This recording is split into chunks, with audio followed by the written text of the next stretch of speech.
전능하사 천지를 만드신 하나님 아버지를 내가 믿사오며 그 외아들 우리 주 예수 그리스도를 믿사오니 이는 성령으로 잉태하사 동정녀 마리아에게 나시고 본디오 빌라도에게 고난을 받으사 십자가에 못 박혀 죽으시고 장사한 지 사흘 만에 죽은 자 가운데서 다시 살아나시며 하늘에 오르사 전능하신 하늘 우편에 앉아 계시다가 저리로서 산자와 죽은 자를 심판하러 오시리라. 성령을 믿사오며 거룩한 공예와 성도가 서로 교통하는 것과 죄를 사해 주시는 것과 몸이 다시 사는 것과 영원히 사는 것을 믿사옵나이다. 아멘. 찬송가 28장 찬송하시겠습니다.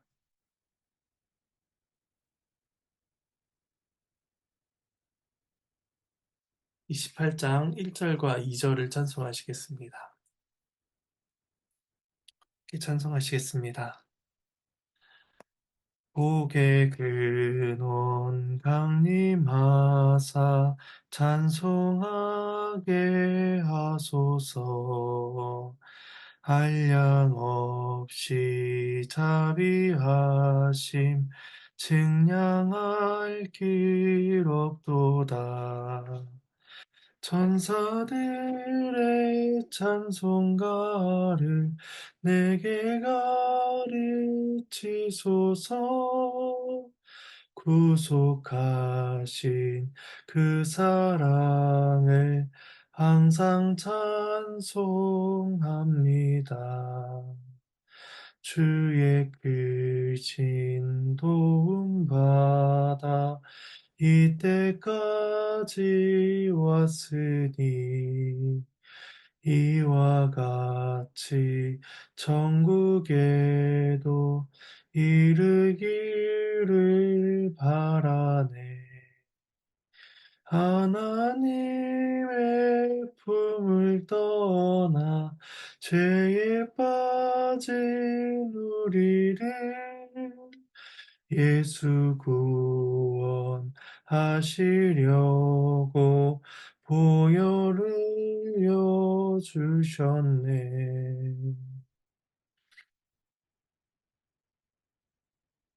네, 함께 보실 말씀은 신약 성경 마가복음 1장입니다.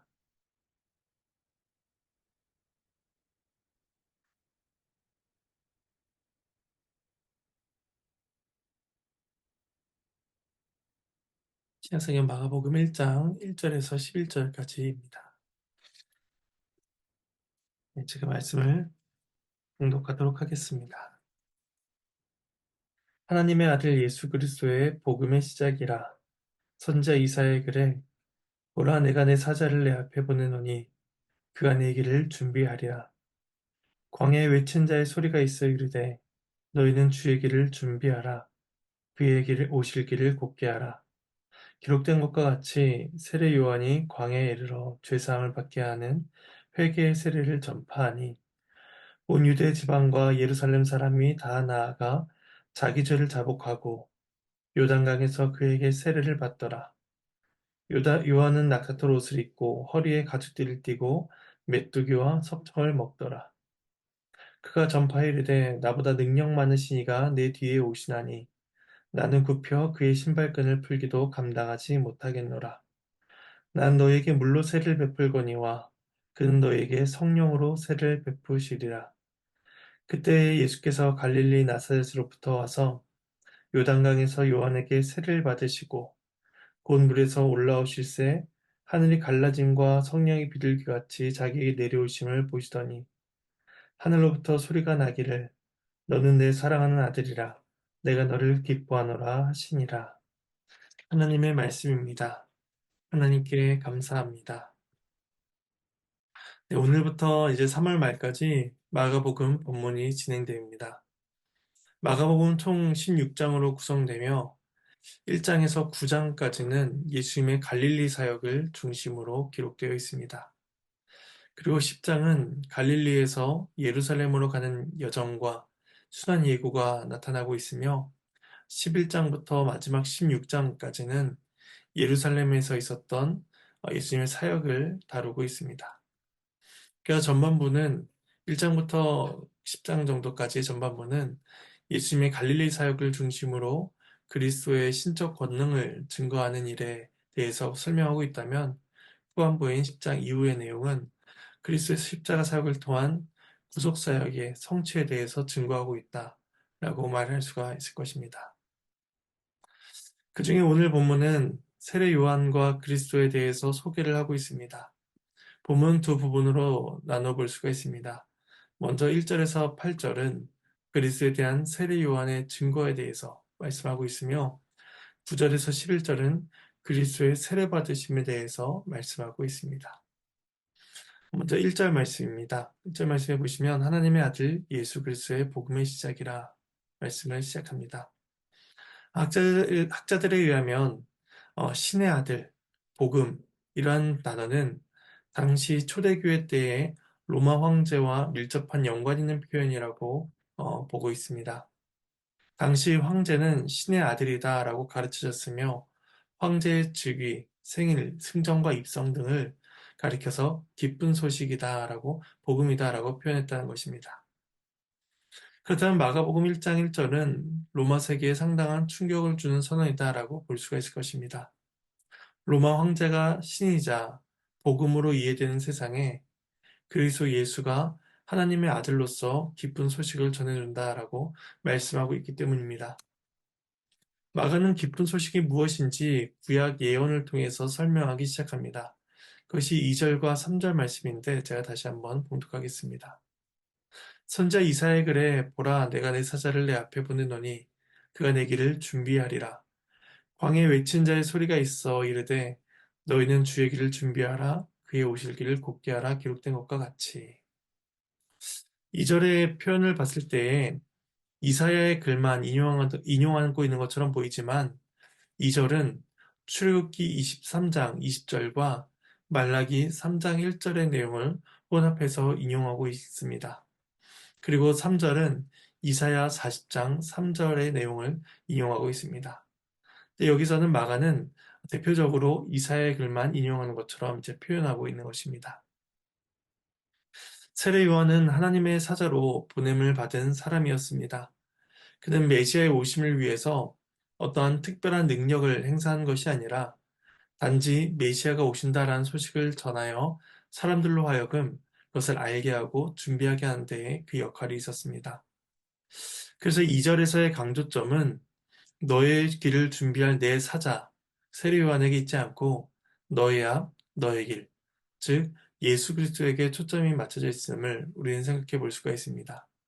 세례 요한은 너로 불리는 그 예수님의 길을 예비하는 사람이었습니다. 또한 3절에서 인용되고 있는 이사야 40장은 이사야서에서 이스라엘 역사의 전환점이 일어나는 매우 중요한 장이다라고 볼 수가 있습니다.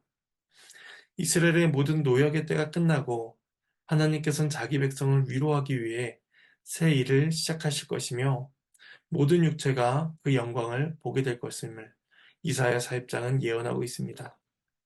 그리고 그 징조로서 외친 자의 소리가 나타나게 된다는 것입니다. 따라서 외친 자의 소리가 이렇게 등장하게 될 때, 그것을 듣게 될 때, 이스라엘 백성들은 하나님의 역사의 그 새로운 시작을 소망하며 보게 될 것입니다. 여기서 그 소리가 외쳐진다라고 말씀하고 있는 것이죠. 근데 오늘 본문에서도 중요한 것은 외친 자가 아니라 그가 외치는 주의 길, 그의 길에 강조점이 있음을 우리는 생각해 볼 수가 있습니다. 그러면 백성들이 바라보아야 할 것은 그 외친 자인 세례 요한이 아니라 그가 전하는 소리의 내용이 되시는 예수 그리스도였습니다. 2절과 3절에서는 출애굽기, 말라기, 이사야서를 인용하고 있다고 말씀을 드렸는데, 이 구약의 인용에서 공통적으로 등장하는 장소적 배경은 바로 광야입니다. 출애굽기는 출애굽 이후 광야에 있던 이스라엘 백성들에게 주신 하나님의 약속이었으며, 말라기서에서의 말씀은 그 출애굽기의 약속을 반영하여 주어지고 있습니다. 그리고 이사야서에서는 광야에서 주의 길을 예비하라라고 하면서 광야를 직접적으로 언급하고 있습니다. 이처럼 마가복음의 구약 인용문에서는 광야라는 개념이 공통적으로 등장하고 있는데, 이스라엘에게 있어서 광야는 특별한 의미를 갖는 곳이었습니다. 먼저 애굽으로부터의 구원과 약속의 땅을 향한 여정이 모두 광야를 통해서 이루어졌음을 우리는 알 수가 있습니다. 광야에 있던 이스라엘은 하나님의 약속의 성취를 경험할 수가 있었고 또 앞으로 이루어질 약속 또한 기대할 수가 있었습니다. 그런데 이사야서에서의 광야는 조금 다른 의미로 생각해 볼 수가 있습니다. 이사야서에서 광야는 이스라엘이 겪게 될 슬픔과 피폐함, 황폐함들을 보여줍니다. 바벨론 포로기와 이후의 상황은 이스라엘의 영적인 기근과 황량함 등을 내포하고 있기 때문입니다.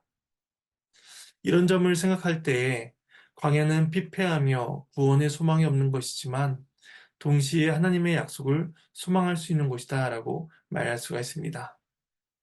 그래서 우리는 이 출애굽기와 말라기, 이사야서에 나타난 광야에서의 이미지를 통해서 하나님께서 황폐한 이스라엘 가운데 또다시 약속의 성취를 보여주시는 것을 소망할 수가 있는 것입니다. 하나님께서는 그런 광야에서 외친 자의 소리가 있을 것임을 우리에게 말씀해 주고 있습니다. 그리고 오늘 본문 4절에서 6절은 그 외친 자의 소리인 세례 요한의 모습이 어떠한가, 그가 하는 사역이 무엇인지를 짧게 보여줍니다. 말씀을 봉독하겠습니다. 세례 요한이 광야에 이르러 죄사함을 받게 하는 회개의 세례를 전파하니 온 유대 지방과 예루살렘 사람이 다 나아가 자기 죄를 자복하고 요단강에서 그에게 세례를 받더라. 요한은 낙타털 옷을 입고 허리에 가죽띠를 띠고 메뚜기와 석청을 먹더라. 이제 요한은 그 광야에서 회개의 세례를 전파합니다. 회개라는 것은 그 행위의 변화를 이끌어내는 마음의 변화를 의미합니다. 인간이 하나님과의 바른 관계로 돌이키는 근본적인 변화가 바로 회개인 것입니다. 그런데 요한은 그 회개의 세례를 바로 광야에서 전합니다. 앞서 말씀드렸다시피 광야는 하나님과 언약을 맺은 장소이며 또 하나님의 약속이 성취된 곳으로서 그 구약의 그 은혜가 다시금 펼쳐진다라는 것을 그 세례 요한의 사역을 통해서 우리는 볼 수가 있습니다. 그리고 그 선지자의 모습은 엘리야의 모습을 연상시킵니다. 열왕기하 1장 8절에서 언급되는 그 선지자의 모습은 낙타털 옷을 입고 가죽띠를 입은 모습으로서 오늘 본문의 요한의 모습과 상당히 유사합니다. 그래서 세례 요한은 구약에 있었던 엘리야의 모습과 또한 그의 사역을 tuk선상에서 동일하게 선포하게 될 것입니다. 그래야 그가 회개의 세를 전파하니 5절에서 말씀한 것과 같이 온 유대와 예루살렘 사람이 다 나와 자기 죄를 자복하며 그에게 세를 받게 됩니다. 요한은 또한 낙타털 옷을 입고 가죽띠를 띠고 메뚜기와 석청을 먹었다라고 이야기하고 있는데 메뚜기는 레위기 11장 21절, 22절에서 언급하는 대로 먹을 수 있는 곤충 중에 하나였으며 또한 가난한 사람들이나 재해를 만났을 경우에 먹을 거리가 없을 경우에 먹을 수 있는 음식 중에 하나였습니다. 또한 석청은 야생꿀로서 포도주를 대신하는 역할을 했던 것으로 보여집니다. 처럼 요한은 광야에서 지내며 금욕적이며 청빈한 삶을 살고 이로써 유대인들과는 조금 구분된 삶을 살았던 것을 우리에게 보여주고 있습니다. 7절과 8절은 그가 전하는 메시지를 보여줍니다. 그가 전파에 이르되 나보다 능력 많은 신이가 내 뒤에 오시나니 나는 굽혀 그의 신발끈을 풀기도 감당하지 못하겠노라. 난 너희에게 물로 세를 베풀거니와 그는 너희에게 성령으로 세를 베푸시리라라고 말씀합니다. 여기서 누구보다 나보다 능력 많으신다라는 것은 더욱더 특별한 권세를 가지신 분을 이야기합니다. 세례 요한과 비교했을 때에 더 나은 분이 표현하는 것이 아니라 비교할 수 없을 만한 탁월하고 우월한 분을 표현하는 것이 바로 나보다 능력 많으시다라는 표현입니다. 예수님께서는 요한뿐만 아니라 세상의 모든 권세와도 비교할 수 없는 분이십니다. 왜냐하면 예수님께서는 만물을 다스리시는 권세를 가지신 분이시기 때문입니다. 요한은 그분을 가리켜서 신발끈을 풀기도 감당하지 못하겠다라고 고백합니다.